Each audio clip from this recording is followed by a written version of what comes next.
Welcome back to another amazing episode here on the Wisdom Rising podcast.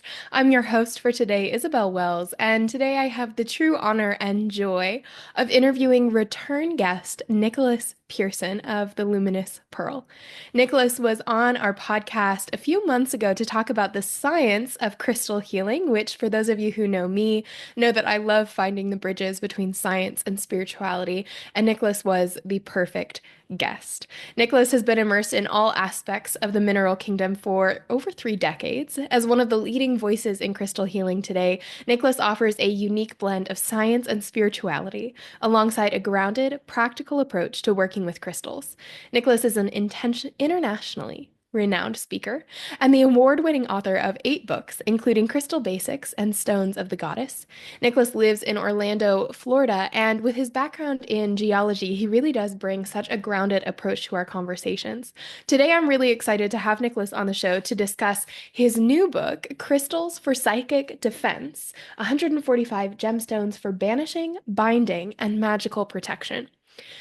One of the things that you'll hear us talk about today, and one of the things that I truly love about Nicholas, is that while he really brings forward all of these tools and techniques that you can do to implement crystals into your healing practice, he also really stresses the importance of doing the deeper work, having your practices, and actually making them a practice, implementing these rituals into your daily routine, etc., etc. He's really clear that crystals aren't going to be a pick one and you're done with your healing journey kind of thing, but are rather intended to be part of an intentional process of healing and just one component of your work. So, in today's episode, we talk all about psychic protection and self-defense, both in the realm of crystals and outside of it, as well as some of the science and psychological factors that factor into that, and how to use crystals as a piece in your intentional healing journey. This is, as always, a fabulous conversation, and it is such a joy to have Nicholas back on the show. I highly, highly recommend checking out his book, Crystals for Psychic Self-Defense. You can find it in any of your local bookstores or on Amazon. And of course, in the meantime, be sure to join us over in our Moon Rising Shamanic Mystics Facebook group, a community of over 4,500 amazing individuals who are walking this path together and listening to these interviews together so you can share your insights, questions, and aha moments there. Be sure that you're following us on Instagram, Facebook, YouTube, Pinterest, all of the places. And if you haven't already, be sure to subscribe to the podcast so that you can get access to new episodes sooner. I really hope you enjoy today's interview as much as I enjoyed recording it. So without further ado, let's go to the show.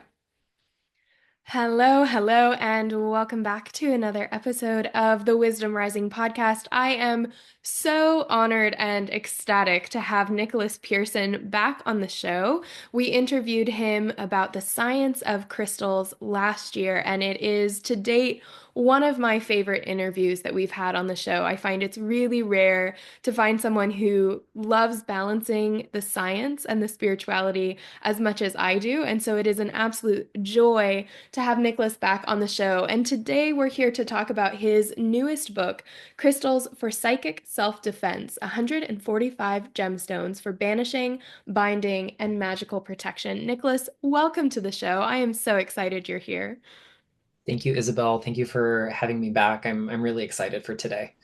Yes, I am so excited to talk with you again. I have to say at the top of this interview that your book truly blew me away. I've read many a crystal book in my day, and the depth of knowledge and wisdom that you bring and balance is absolutely astounding. There is so much in this book where you can see that on the science side of things and the more practical, logical, mental side of things, you really, really know these stones and these practices inside and out, and but you also know how to apply them and how to bring in the spirit and the energy and the magic of it. And it is just, I think there was probably something every other page that I underlined or wrote down because it was just, it truly is a phenomenal book and a phenomenal resource. So thank you for writing it.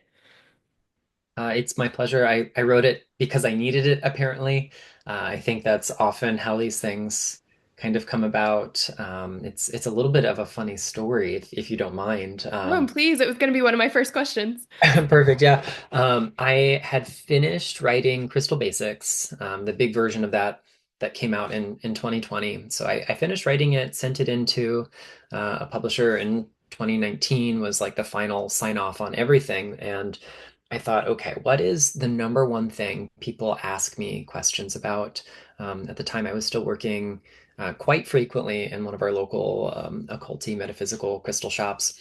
And like universally, I think more people come into spaces like that for the first time, seeking something relating to safety, protection, a sense of vulnerability in the world, or there's a specific situation going on. And so I thought, you know what? I I think this is a topic that I would love to address my way. There are some pretty good crystal books on it already, and I'll pay homage to them. I will cite them. We'll give them some credit. But I really wanted to have something that covered a few different things not normally seen under that greater umbrella of crystals for protection.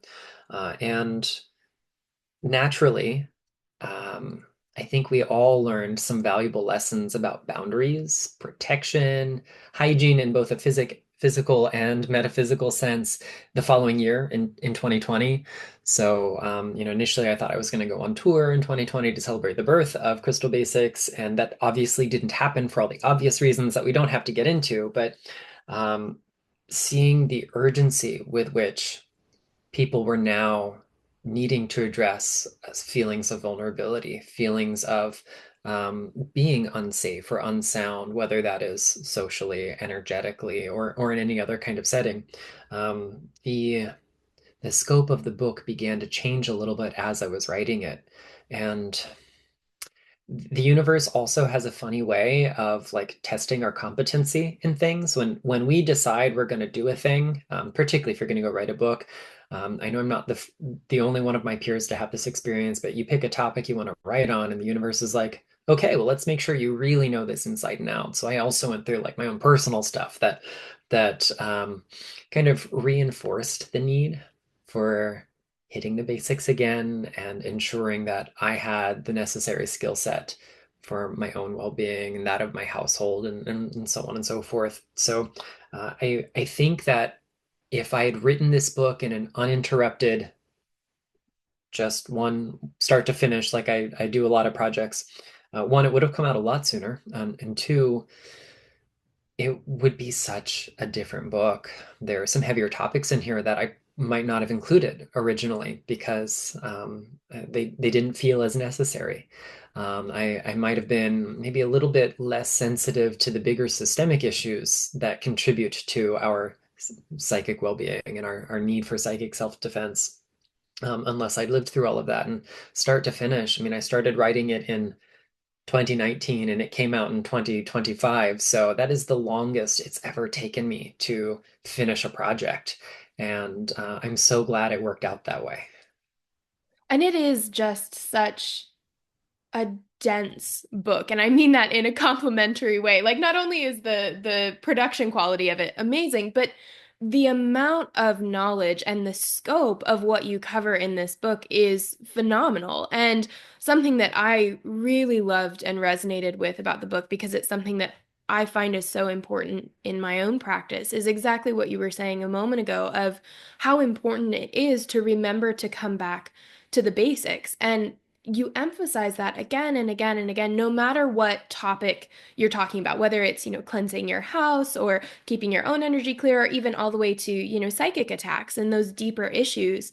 It's always about coming back to the basics. And you open the book with some really phenomenal lines that I have underlined and that you put in words that are much better than I've ever heard them put. And one of them was that idea that crystals are there to help us embody the same level of crystallinity and coherence in our own auras, and that the most important, or one of the most important, elements of psychic protection is that your energy is resonating more loudly than the harm.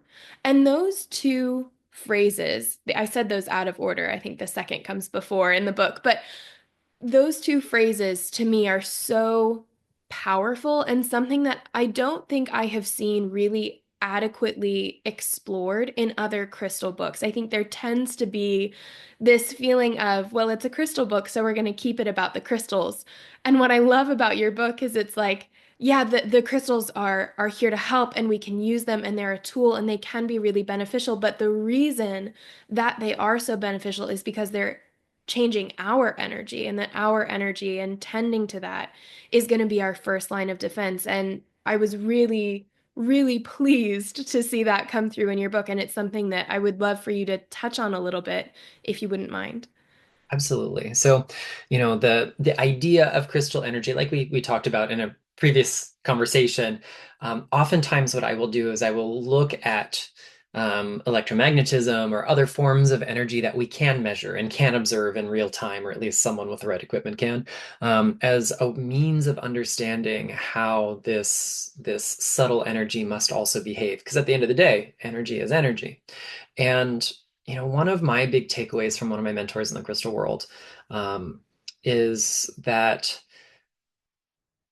at large, the metaphysical world, kind of spiritual world, focuses a heck of a lot on frequency and pretty much ignores all of the other things that are important when mapping out how energies behave. So, frequency is the essentially the number of cycles a sine wave makes when we graph it, depending on our unit of measurement. So maybe it's hertz, number of cycles per second. We measure brain waves in hertz and so many other things in hertz or megahertz.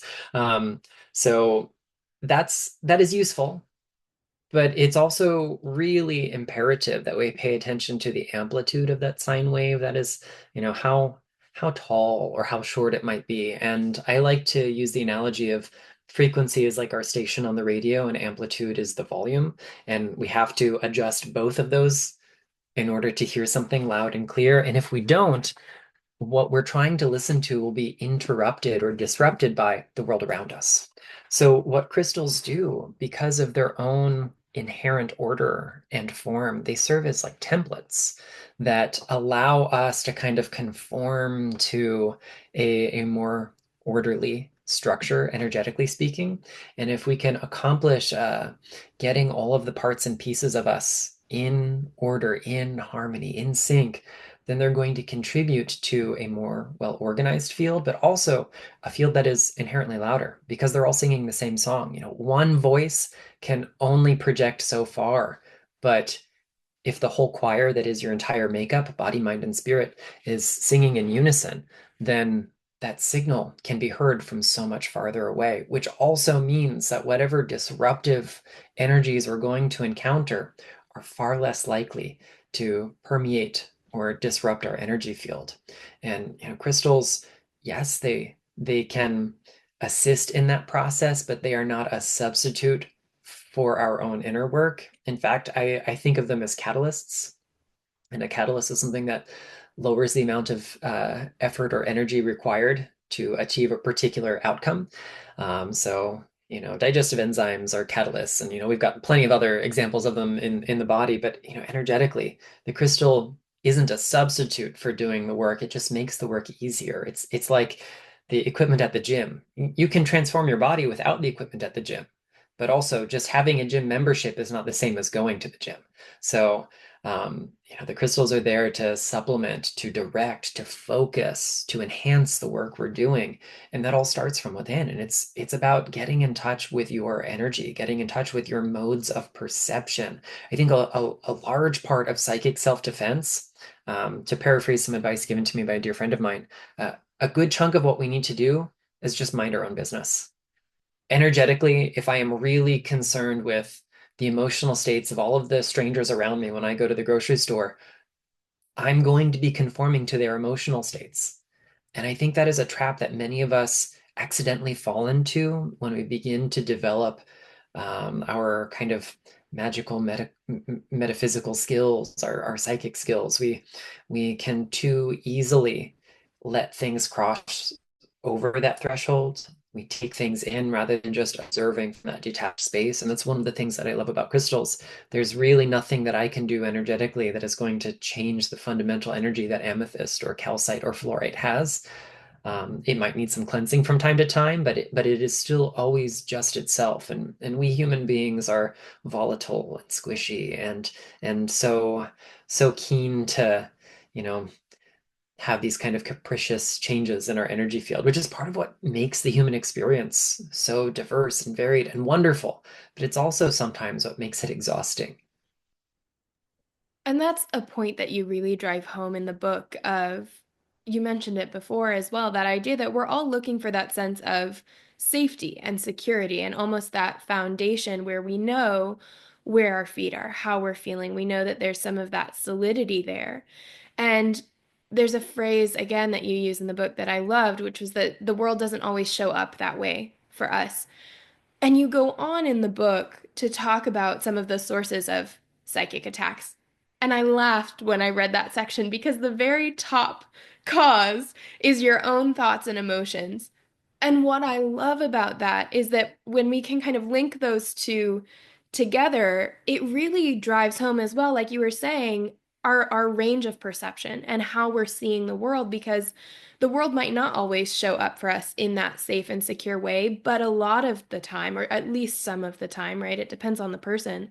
But sometimes that feeling of unsafety and insecurity comes from our own minds and our own emotions, and the ability to pinpoint that right from the start and say, we can be the cause of our own psychic self-harm. And that's not, again, you make a point of this in the book, it's not blaming or judging the person, it's part of human life. But you talk about how, like you're saying with the grocery store, if you go in open, you're opening to everything, not just, the best and highest, as we call it on the show, right?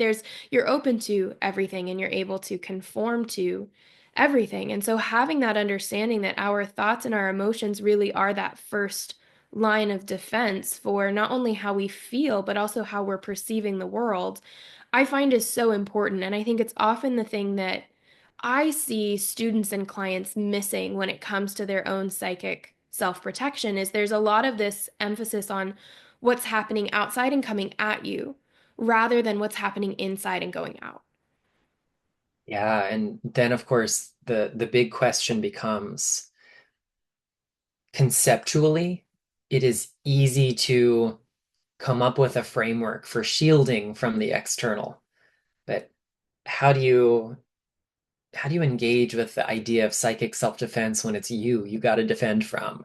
And it's not really like that. We have to kind of unpack the baggage around that a little bit differently. Like I can shield myself from external energies. I can practice really good psychic hygiene in my space. I can fortify the home energetically to keep outside disruptive influences out.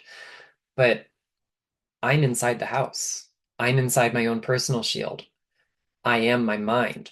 So, how do I engage with these practices in a way that fundamentally is really a game of mind training, of cultivating a sense of mindfulness that is taking a step back from the kind of sensationalized experience of consciousness and more into that observational, like emotions are going to come and go. You're going to have that script of, negative self-talk. Oh, Nicholas, why did you leave so many things to the last minute? Oh, you should have, taken care of this sooner. You really needed to talk to an editor about this, and now it's too late to change something, or, whatever it is.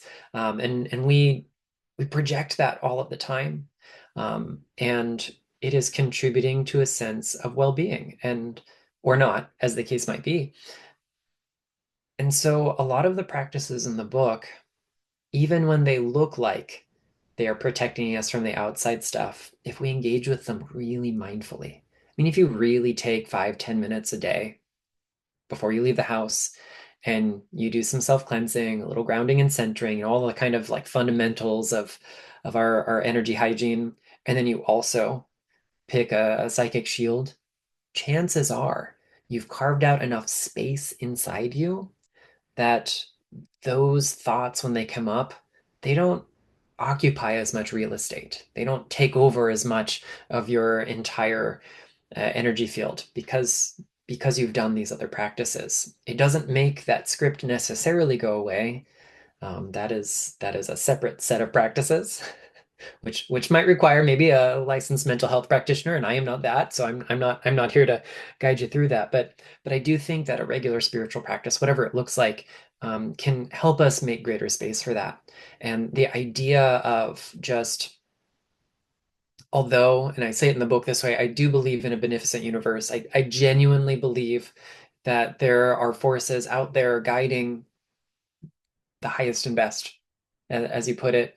But I also know that stuff happens, that not every human being has your best interest at heart. And sometimes we don't have our own best interest at heart because we've been trained not to, or told we don't deserve it, or whatever it could be. There are also systemic forces out there that, like, we can't change by carrying a crystal. I can't change the kind of extractive nature of the so-called Western world or modern world, but I can reorient my perspective and my participation in that to be a little bit kinder and more compassionate, a little bit more grounded and centered. And hopefully that enables me to have the space to not let get things get too urgent too soon, for lack of a better way to put it. No, absolutely. And that idea of reorienting ourselves and shifting our perception is really, really powerful. And I know, at least for me, that was one of the reasons why I was drawn to crystals in the first place, was this idea that, I still remember when I bought my first crystal. It was this little heart of rainbow fluorite. I had never had a crystal before. I think I was probably like 15. And I had so much chaos happening in my personal life. And I remember there was this feeling that I didn't have words for at the time, and now I do, in part thanks to you and the way that you explain things. But that idea that there's so much chaos happening around me, and here's this perfect specimen of order and clarity and that crystallinity, which I think is so rare to find in today's world. And so that idea of being able to hold a crystal, whether we're using it for psychic self-defense or just for amplifying our own energy and healing, that idea of being able to hold this piece of order and kind of tune yourself to it instead of to the chaos in the world around you is a really beautiful piece of hope, I think, for a lot of people right now who are feeling like maybe there isn't hope, maybe there's too much chaos around us, but bringing in that piece of that mindful connection, like you were talking about, to create the space within you where you can sit and all that's in your focus is that crystal, is that piece of order, so that you're not focused on the chaos. You're not perceiving everything. You're just tuned into where do you want your energy to be? Where do you want your perception to be is so powerful. And I wonder if that's something that a lot of people can resonate with, that idea that, in this world of chaos, here's this little piece of order that we can hold on to. Yeah, and as you were talking, like I think a really nice metaphor kind of came forward, and I haven't quite articulated it this way before, but a single molecule does not a crystal make. We need enough of them to create that repetition, that order, that symmetry at the internal level. So when it feels like we are surrounded by chaos, and we feel alone, it is so easy to be overwhelmed by that. And we have to look to the spaces where we can connect, where we find that sense of symmetry and belonging, where we feel the kind of integral nature, as in all parts and pieces collaborating. And crystals can be catalysts for that too. They remind us that we fit into a larger pattern, that there are people experiencing the same things, that are hoping for the same outcomes, that are banding together, sometimes in physical community, sometimes in digital community, and sometimes just energetically in the ethers without even intending to. So um, the idea that there is hope, I think extends so much bigger. There are so many of us in this world, and we don't always know that the support is there, and that it doesn't just have to come in a material sense from other people, but out in the ethers, we've got our teams in spirit. I fundamentally live in an inspirited universe. I like to see the consciousness in all things. I like to see all things as having consciousness, might be a better way to put that. And recognizing that a crystal is not just the inert tool because of its order, its materiality can help me affect energy, but it is a part of my community, that I am a part of its community, that the land beneath me is alive and well and trying to breathe through the same chaos. But the land has seen it before, and it will see it end, and it will see cycles I can't even dream of. So, this idea of not letting the chaos in, I think part of it is seeing where you fit in beyond that. You are one molecule in the crystal lattice, so to speak. And I think even in that, we have so much to learn from what a shamanic perspective would call the rock people, the mineral people, that ability to stay, to remain, to be solid, to be present. And my husband has a phrase that he uses when he's feeling anxious, and it brings me so much joy. He'll go outside sometimes in the middle of whatever's happening in his day, and he'll be like, the trees are still there, the rocks are still there.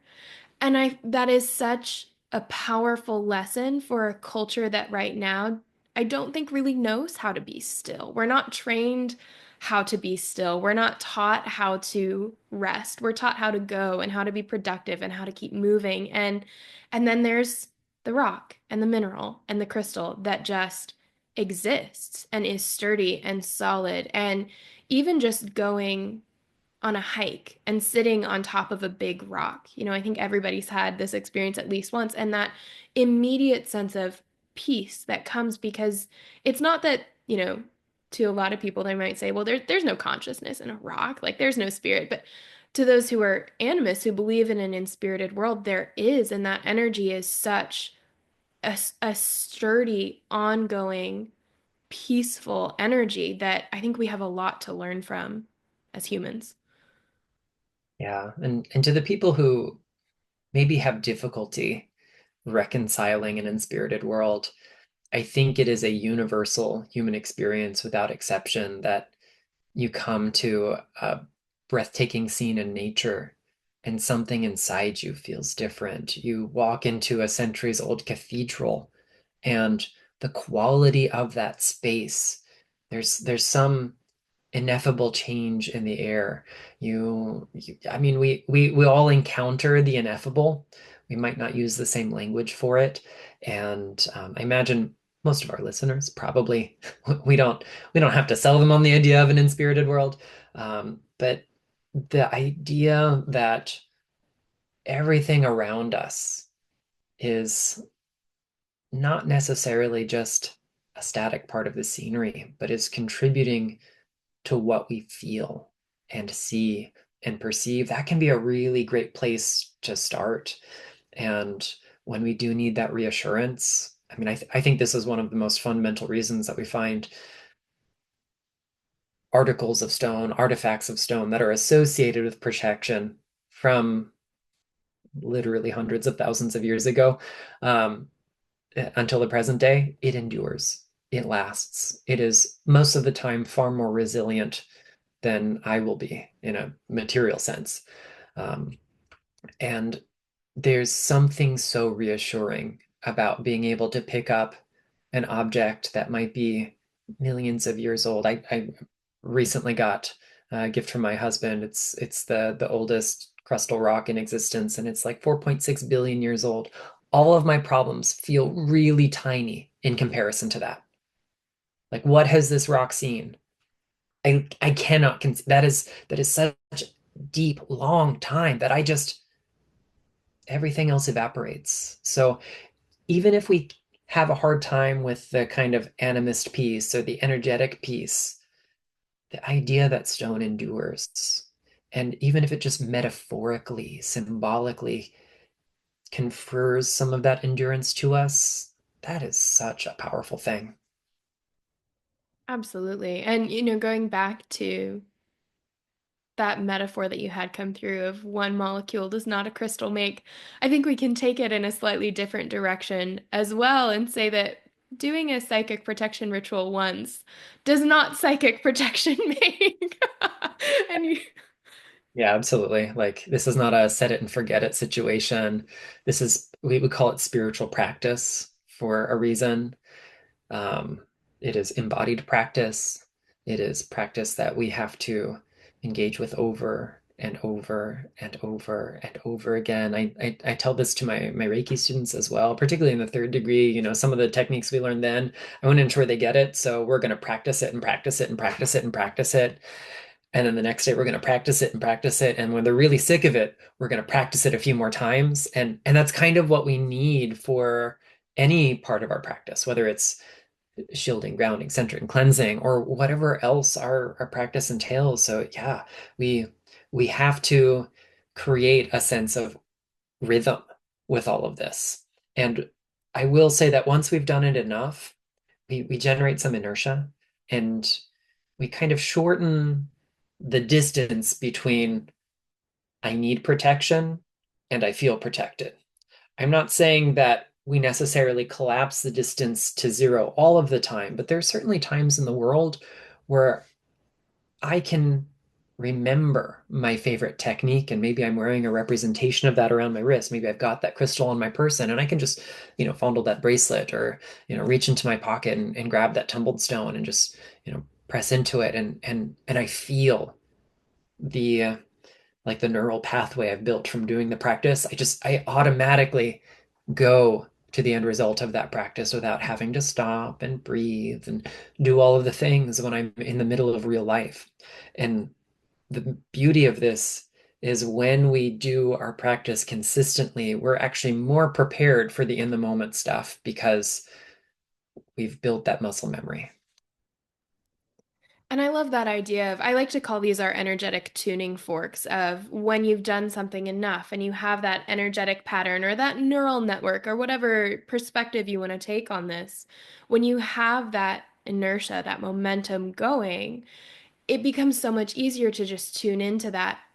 And that idea of closing, or at least shortening the gap between needing protection and feeling protected, is something that I share with my students over and over and over again, because I find that the times that we are actually the most protected are the times when we believe that we're protected. And I like to tell my students, and I would love to get your perspective on this. I always tell them that what you're doing in the ritual, like there are obviously some things like the banishing ritual, which I want to talk about in a minute, that are steeped in history and tradition and have a lot of meaning to the actual practice itself. But a lot of the practices and rituals that we see for, especially psychic protection, but even just our spiritual, energetic hygiene, it's not really about what you're doing in the ritual. It's more about how are you feeling with the ritual. And that's part of why I love your book, because you have so many different practices that it's like which one is going to resonate the most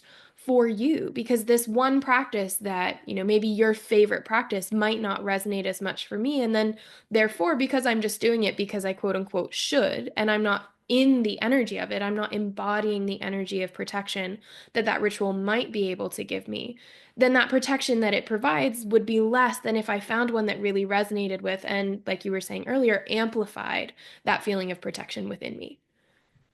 Yeah, it is how we feel about a practice, during a practice, after a practice should tell us a lot.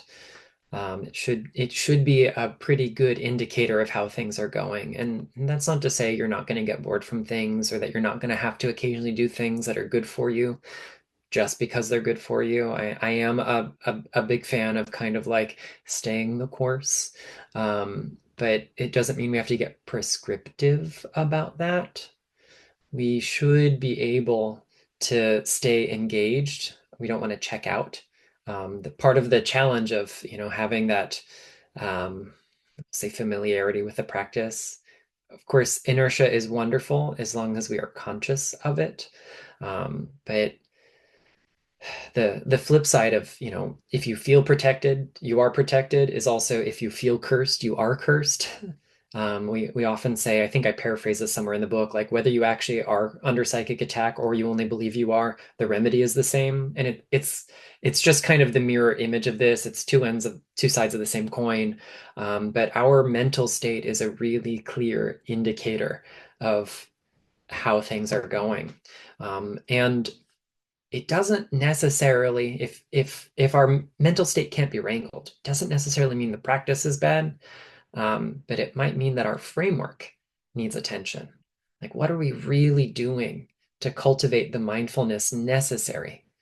And that's sometimes a completely unrelated issue, and one that I don't think I address super well in the book because it's kind of a given that if you're going to do the meditation, you're going to be present in the meditation. And if we're having difficulty with that or anything like that, it it's a symptom of maybe a different issue. But I wanted to have so many diverse themes as well as diverse practices that correlate to each theme. So there could be something for everybody's flavor of spirituality. There certainly are some more, we'll say, healy-feely practices, as well as some more occulty practices, some that might feel a little shamanic, some that feel a little bit more ceremonial, some that are kind of folkloric. And um, part of what took me such a long time to write this book was the dialogue I had internally about being concerned I was going to isolate one part of an audience while discussing something else in the book. And so I really wanted to be super mindful about all of that. I wanted to ensure that my like serious occultist practitioners didn't scoff at some of the airy fairy woo woo stuff, and vice versa. That people weren't uncomfortable, and so far, I mean, the feedback is good. I feel pleased with the outcome. But we are also allowed to try new things. And so I wanted lots of different things in the book, not just because I write encyclopedias for a living, but but also if we are having difficulty connecting, if we are having difficulty engaging, if the technique that prescriptively sounds the most appropriate isn't making us feel safe and protected, try a different one. Give yourself permission to experiment. Give yourself permission to be wrong. Like this is a refrain that I've come into a lot, especially in the last year. And it actually was kind of born out of my hobby in the world of music. Like just give yourself permission to make mistakes and do it confidently. And if you do that, then you're going to have probably more hits than misses. Absolutely. And it's funny having this thread of the conversation go in this direction because one of the things that, again, I think you maybe address without actually addressing it. I'm trying to remember if there's a specific part where you're talking specifically about this. But one thing that I noticed was that throughout the book, there's this undertone of understanding that whether you're creating a crystal grid or you're doing the banishing ritual or you're making a spell or whatever you've chosen as your ritual or your practice for that situation, there's this undertone of knowing that the outcome of that, the goal of that is that not that you're giving your power away, not that you're saying this crystal is now going to heal me or this ritual is fixing me. It's can you bring that power back to yourself? Can you reclaim what is rightfully yours? And that's such a powerful perspective to take when it comes to psychic protection. It is. This comes back to this theme of embodied practice, which is showing up really big in my life right now. When we go through the motions, well, let's take even a step further back. When we're new to a practice and we experience a kind of magical outcome, we find that piece of rose quartz, and maybe our grief gets smaller, or we find that new partner, or the budding romance starts to go really well. It is so easy to outsource the agency. It's not us that's doing any of that. It's the magical rock we just bought. Um, but really, it's us and the magical rock together. It is relational in how it works. And if we put all of the attention on the external and neglect the internal, pretty soon that magical rock feels a lot less magical. It's doing less because it was never solely in charge of your life. Um, it is an invited guest in your life, really, if you think about it, especially at the beginning. And that can take us to a place where we get stagnant, where we go through the motions, where we think we're being mindful about picking our crystal, and maybe we're cleansing and programming it, but because we're still putting the agency, the responsibility on the external object, we're losing our own magic. And so what we need to do is really live the practice, however simple it looks like. My favorite daily practice is self-protection, the Labradorite shield that's in the book. I still use with such frequency that it might astonish people for the number of years that I've done it. It is still my first thing to teach people who are kind of new. Labradorite is magical, so it's an easy thing to get people excited about. That's part of the reason why, but also like I've had such profound results from it. And I make sure that I still have that piece inside of me that is really present.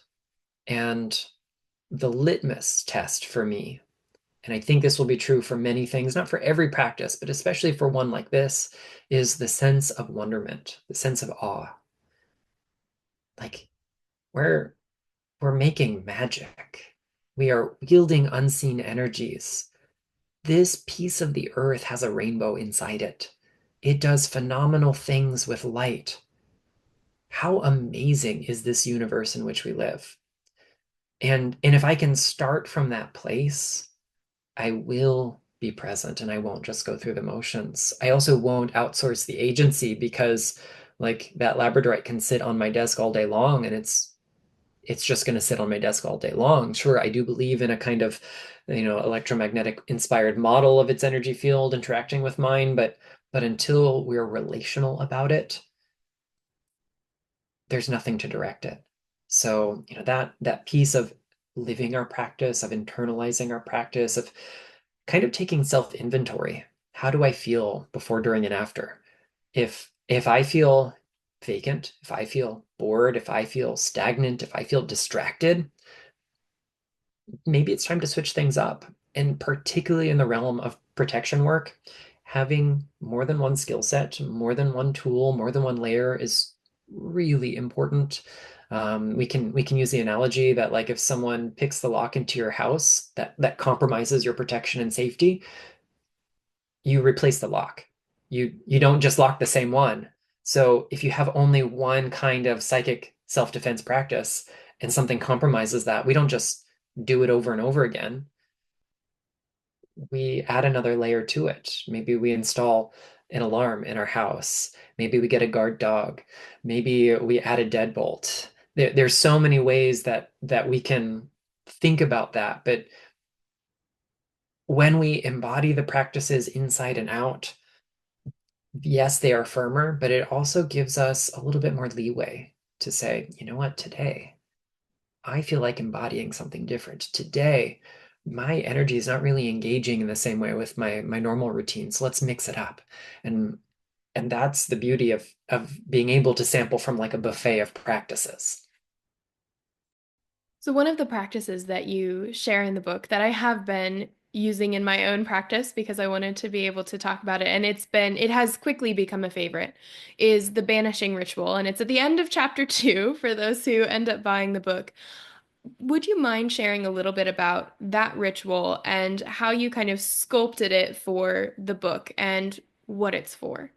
Yeah, so thank you. I'm so glad to hear people are putting it into practice because this is one of those like weird things that I just kind of came up with and I didn't have a home. So if we like hit rewind several years in my life, ahead of when I actually started work on this book, I was taking some training with Christopher Penczak with the Temple of Witchcraft, and the first degree has a whole module on um, protection work.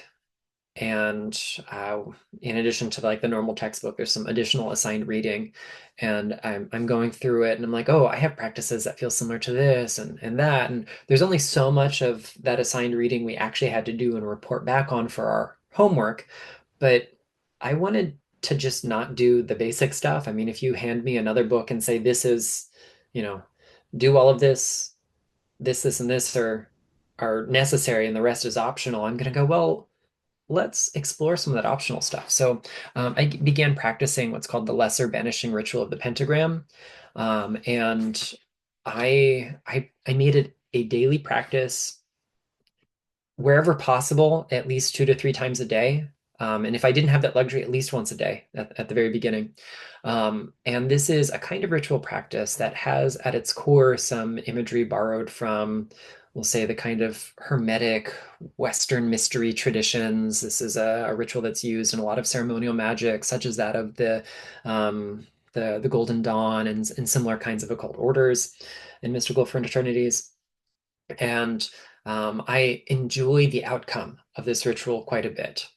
All of its imagery, all of the kind of like, we'll say, the script, the liturgical aspect doesn't necessarily look like the core of my practice, although thematically they may be related. So I wanted to see if there were other analogs. Like, could we could we come up with something that follows this framework that maybe uses a different metaphor, a different symbol, a different image to tap into the same archetypal forces? And so I thought, well, I mean, the most natural thing for me would be to pick gemstones that are aligned with the kind of angelic forces and directional forces and everything else. And I gave myself permission to wander a little bit off script, and not have to make a carbon copy of this, which was a critique I got from some folks who really wanted it to be just a little bit closer to the original. I add an extra step that's not found in your standard banishing rituals, and I went back and forth, and I decided to keep them in. But when I put this together and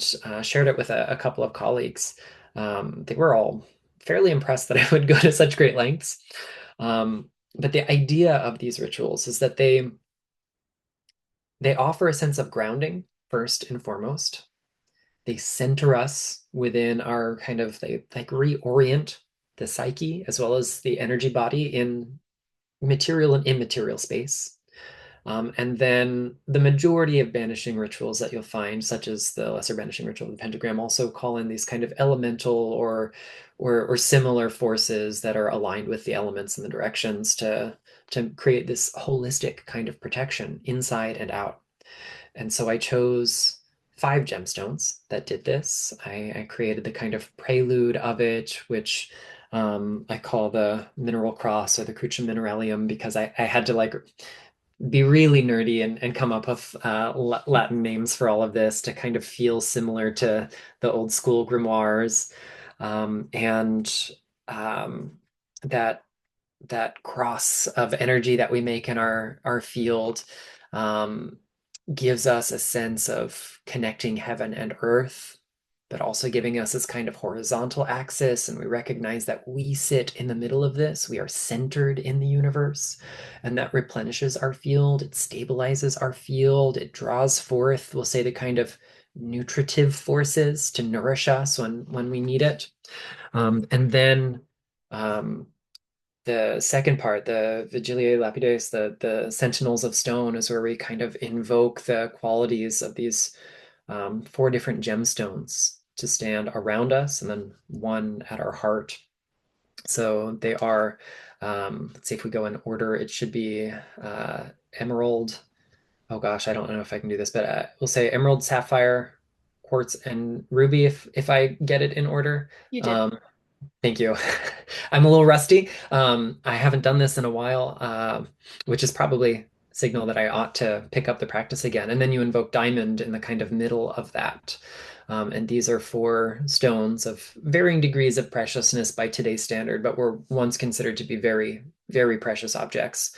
And they're associated with the directions, with the elements, with the same angels that one might invoke in the traditional LBRP.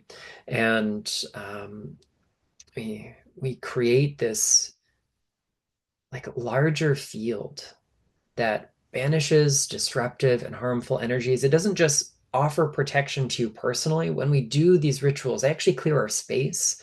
And so in a lot of strains of um, occult practice and ritual magic, ceremonial magic, this is the kind of thing we do to prepare this setting for whatever we're going to do next, rather than having to, you know, light something up for some smoke cleansing or any other kind of ritual action. Just the banishing ritual itself can do that. But also, it can become our kind of portable shield when we think about how we're affixing these energies to us or affixing ourselves within that ontology, that space. And so when I came up with it, it was like a part of my early treatment for a proposal. I had some stones as examples. I had this ritual that I scripted in a sort of semi-finished form, and then the majority of a sample chapter. And then when it came time to sit down and write the book, I really didn't know where this ritual belonged. I couldn't figure out like where it was most at home. If we think about it in terms of personal protection, it's great in like the shielding and personal protection chapter. But also if we think about it as banishing unwanted influences, I could put it in the banishing and binding chapter. But if we put it in the context of clearing our space, we can put it in the chapter on psychic hygiene. So I decided I was going to compromise and pick the one that came first. which is why it's in chapter two. So if it feels like a really big practice to take on for folks, you don't have to do it right then and there. You don't have to integrate it ever, like if that's just not what your style of practice looks like. But when we learn those fundamentals early on and we make them a part of a regular routine practice, whether it's this or some other kind of, we'll say something else that shares rhetorical goals with this, then when we really need it, when things are urgent, we've already got it. And I think that was really why I wanted to insert it earlier in the book versus later. Absolutely. And I think it really is a great almost introduction to everything else that you do in the book because it really encompasses everything. It has that presence of coming back into the present moment. It has orienting yourself to the directions and to the stones and those archetypal energies. It has connecting yourself with the heavens and the earth. And one of the reasons that I was drawn to this ritual of all the others, and I think our listeners will relate to this as well, is I think everybody at this point has heard one of our team members call in the directions from a shamanic tradition where you call in east, south, west, north, you call to the spirits from above, to the spirits from below, and then to the spirits within, whether that's your middle world guides or your higher self. And this banishing ritual that Nicholas has in the book to me is very similar to the calling in of the directions. And what I love about the fact that you're really clear about how this is rooted in tradition, but a little bit sculpted to the present modern day and to your own practice is it kind of gave me permission to start experimenting with what if I combine this ritual with my calling in of the directions because it has such a similar intention of rooting yourself into your space, clearing your energy, setting up that sacred nature of what you're doing and the work that you're about to do. And it has quickly become a favorite addition to my calling in of the directions. And I just wanted to share that for anybody who's maybe been listening to this conversation. And if you really are, kind of a hardcore shamanic fan like I am, thinking, where does all of this fit in? There are so many, and this is what I love about spirituality and the occult or animism, or again, whatever lens, like Nicholas was saying earlier, whatever lens you take your spirituality from, that there are so many themes and archetypes that we come back to again and again and again. And when you find that one that resonates with you, you see it mirrored everywhere, kind of like a crystal structure. So I wanted to share that because it's quickly become one of my favorite pieces of the book. That makes me so incredibly happy. Thank you. The goal when we write these practices, my hope is the tool as written is useful for people. But I have this secret, subversive, hidden agenda every time I write a book, and it is to encourage people to think for themselves. If I model a way we do something and I explain why we do it this way or, unpack some symbolism, what I'm really hoping is not just you do the thing because I said so, but you're able to apply the same logic and reasoning, the same symbol set, the same kind of interpretive lens to anything in your practice. And then a book like this is not just a set of instructions, it's more like a recipe book. And if we're cooking something, I see a great recipe show up on Instagram for, some kind of curry chicken. I don't eat chicken, but I can take the parts about that I like and apply it to veg or tofu or whatever else it's going to be. And and that kind of creativity, that permission is such an important part. So thank you for sharing that. That is, you just fulfilled my secret subversive mission there. And that means so much to me. Beautiful. So I do have one final, potentially final question for you, depending on how you answer. If you could give one piece of advice to someone who is wanting to start this work, what would it be? Oh goodness. Only one piece of advice. It's hard because there's so many angles that we can come at this from. And I think what I might tell people is find the practice you get excited about. Find the thing you get excited about and keep finding ways to stay excited. And then it's not so much a case of do things in this order, this sequence. I'm not trying to tell you, I mean, the book follows a logical order on purpose.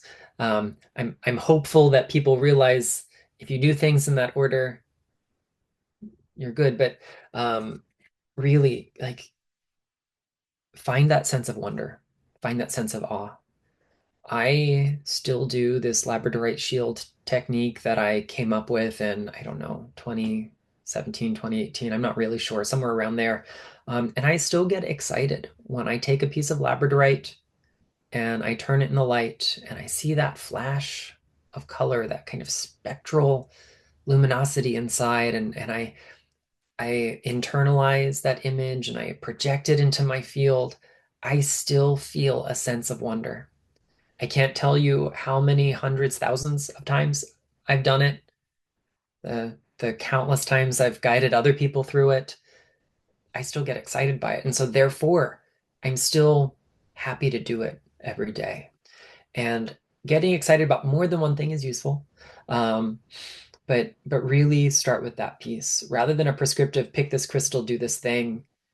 What crystals do you get excited by? Ignore the interpretations in the books. I say that as someone who writes crystal books. Like, yes, please buy them and refer to them, but also give yourself permission to pick something that excites you, because that spark of excitement, that spark of wonder, that is the raw fuel that is going to take you so much further than just a descriptive set of instructions in a book. We don't want to be too prescriptive about things. We also don't necessarily need to play everything fast and loose, but the relationship we build with our allies, our material tools and our unseen allies, as well as the allies that we've got in body, that sense of inner fulfillment, wonder, love, call it whatever you will, that is the source of the magic.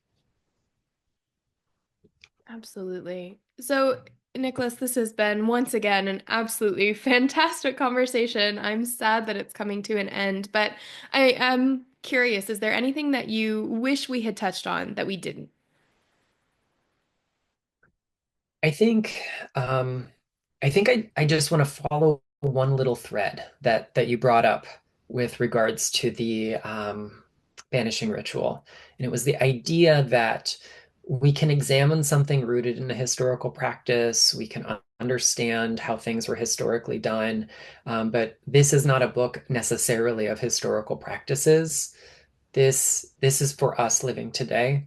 And there's this attitude we find in a lot of spaces in the world, where we assume that something is better because it's older, or more authentic because it's older, or more effective because it's older. And that is not always the case. There are some very simple, we'll say archaic historical practices for psychic self-defense involving rocks and minerals that I think are phenomenal. I have hagstones all over the house. We've got some hung up in the bedroom.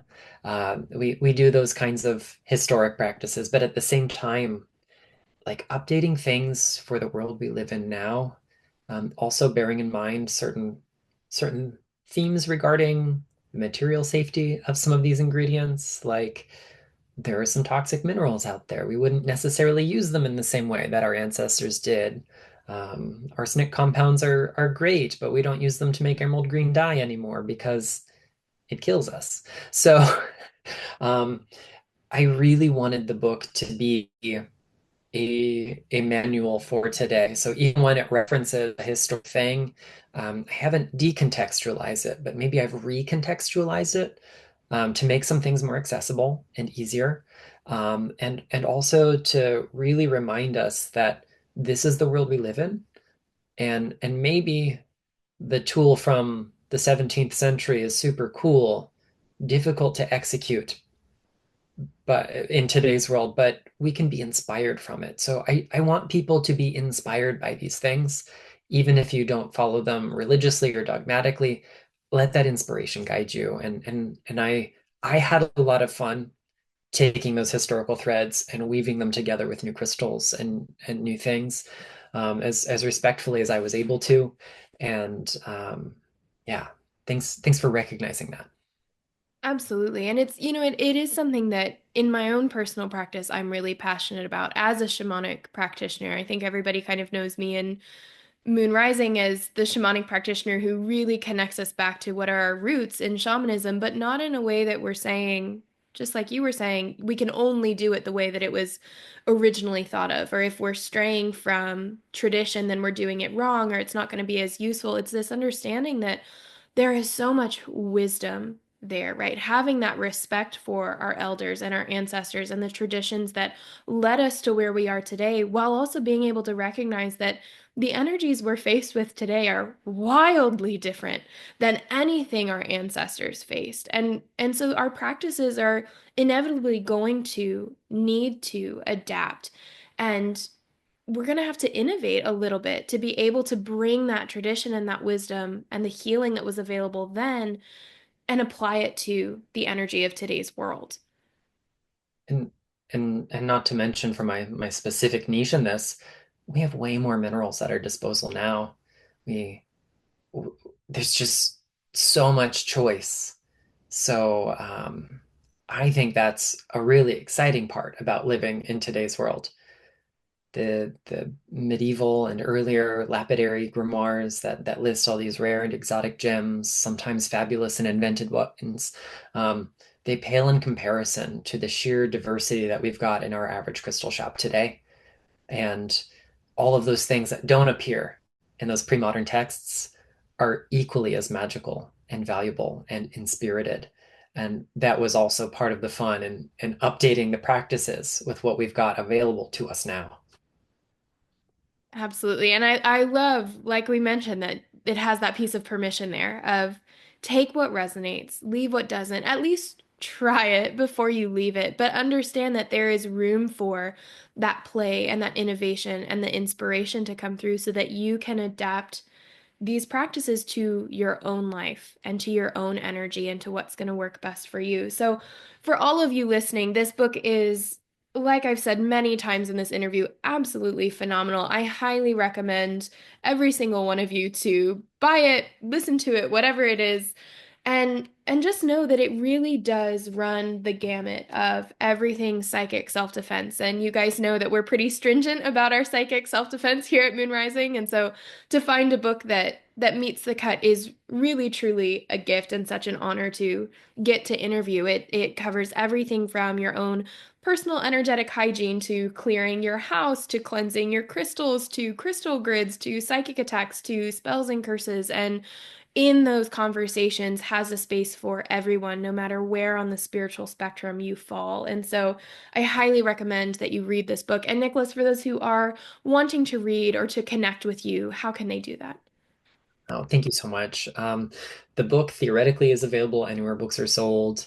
Go find it in your local indie bookshop, your local metaphysical store. If they don't carry it, I'm sure they're happy to order it for you. Of course, you can get it from all the normal places and chains as well. If you want to connect with me, it's theluminouspearl.com or at theluminouspearl on social media. And I would just love to connect with more folks. I've got a variety of classes at any given moment and other great events coming up. So you can find all that on my website. Thank you so much, Nicholas, for another outstanding interview and conversation, and for another phenomenal book that you've put out into the world to help people find their way in the energetic realm. Thank you, thank you, thank you. My pleasure. Thank you so much. And to all of you listening, until next time, may you awaken to the whispers of wisdom rising from within.